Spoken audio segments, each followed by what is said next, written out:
In this example, we are asked to write a piecewise function for the absolute value expression f of x equals negative 0.6 times x, or times the absolute value of x. So in order to create this piecewise function, I usually encourage students to draw a graph. Okay, so here's my graph paper. It would have tick marks on it, but I'm not necessarily worried about the tick marks. So an absolute value equation, right, is normally a V shape. But if I take a look at the value in front of it, the negative in front here is going to cause a vertical reflection. That means that my V shape is going to be flipped upside down, like that. And then this 0.6 is going to cause what's called a compression. So a compression is a flattening out of the V shape. It's going to be a little more wide like this. And so that's the general shape that I'm going to draw down here. And I'm just going to use that 0.6 to help me out with slope. Now another thing that I do with piecewise functions is we need to break them into two lines. So I have drawn that compressed V shape, and I've drawn each section of the line in a different color. Now the slope here on this red side is the negative 0.6 that we have in front of the absolute value. And the slope on the left-hand side here is just a positive 0.6. So the number for the slope is the same, but one is negative and one is positive. So now that we have this portion of it, what we need to do is we need to go ahead and finish writing our equation in slope-intercept form. Remember, that's y equals mx plus b. So with the absolute value, I need to figure out where the red and the blue lines would have a y-intercept. Now nothing's being added or subtracted from this absolute value expression, so there's no translation going on. All right, the vertex of our shape is here on 0, 0. So my y-intercept for both the red and the blue line is at 0.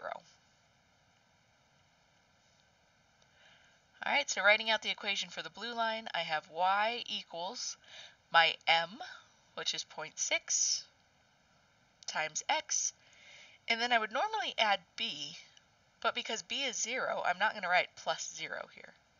It's just 0.6x. Now the other thing that we need to do is we need to describe the domain for which this blue line lasts, because it goes on for forever to the left, but it cuts off here at the right. And so when I look at domain, what I like to do is I like to shade the graph everywhere where I see blue. And so that's going to help me to describe my domain, which is all my x values that can be put into the blue part. Alright, so the only reason why I stopped shading here to the left was because I ran out of graph, right? So I know that these numbers continue to go on towards infinity. I'm sorry, negative infinity. But here on the right, the blue stops at x equals 0.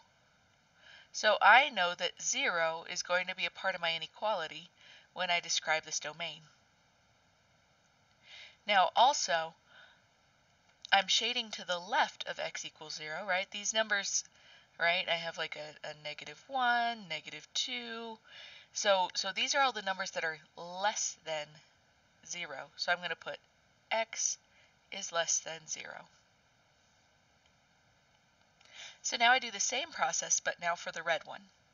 So here on the red one, my equation, I have y equals m, which is negative 0.6, times x, plus b, which is 0, but I don't want to put it in the 0. So that's my equation for the line. Oh, and here in the blue I forgot to put my x, and I did that the first time I made this dang video. Don't forget that x, otherwise instead of having a sloped line, you have a straight line, and that's not true. Okay? So there we are, I have my 0.6x, and then we put our comma, and then we need to describe the domain of the red function. So everywhere where this red is going to be my domain. And so just like the blue, the only reason why I stopped coloring red was because I ran out of graph. So this graph continues to go on towards positive infinity, but it cuts off here at 0. So I know 0 is in my inequality. Now, because I shaded to the right of x equals 0, I have x is greater than 0 for my domain. Now, the last thing we have to consider is this vertex of the parabola, where our y, or I'm sorry, the vertex of the absolute value, where our y was equal to 0, our y-intercept was. Because if I ask a student, if I came to somebody on the street and said, hey, if I plug in a 0 into this function, what is the value? People would tell me that 0 comes out. But on my equation here, I can't plug in 0 because neither of these is equal to 0. Now, it doesn't matter which one I choose. I could put, with the blue, I could say it could equal 0 here. Or instead, I could say it's equal to 0 with the red. But I have to pick one or the other. I can't have it defined at 0 for both. So there we have it. There is our equation for this absolute value expression.